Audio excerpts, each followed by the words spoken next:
Thank you.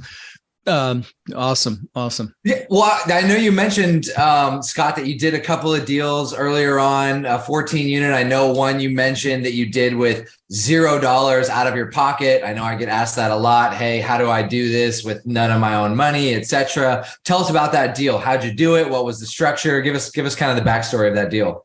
Sure. So at that point, I had a smaller 14 unit prior to that, but it was smaller in dollar amount. But the same broker who introduced me to the first one introduced me to the second one, which is an apartment building downtown Indianapolis here.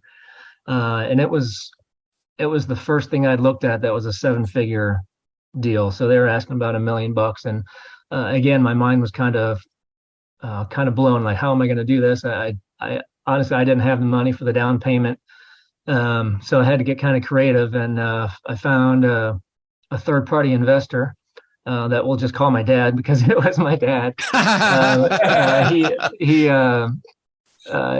had told him, hey, I found this really nice, neat apartment. I'm excited about it, except, I don't have the down payment money. So, I got some dollars sitting in savings, earning nothing. And all he was looking for was a good place to put it and to get some return on it. And I said, all right, well, how about I'll pay you some. All he wanted was interest only. So he gave me a loan, interest only loan, for the down payment, and that's what I used to buy that 14 unit. And how'd you pay him back?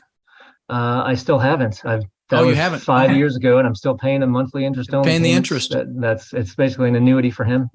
That's all he wants, kind of safe cash flow. And Wow. for me, that particular building, I got it for $0, my own dollars, and owned it for about a year and a half. And then a broker called me up, wanted to purchase it, just out of the blue. And I said no the first 3 or 4 times he asked, but he would ask for a rent roll or a T12, and that's all right. It's not for sale, but here you go. Here's the rent roll, and see what happens. And eventually we came to terms, and I sold that to him, and he helped me buy the office building that you alluded to earlier. So the first 14 unit was $1 million property. The office building was a $2.2 million property, and again, just rolled it together, and $0 out of my own pocket, but it's been cash flowing really nice for about 5 years now. So that one worked really well.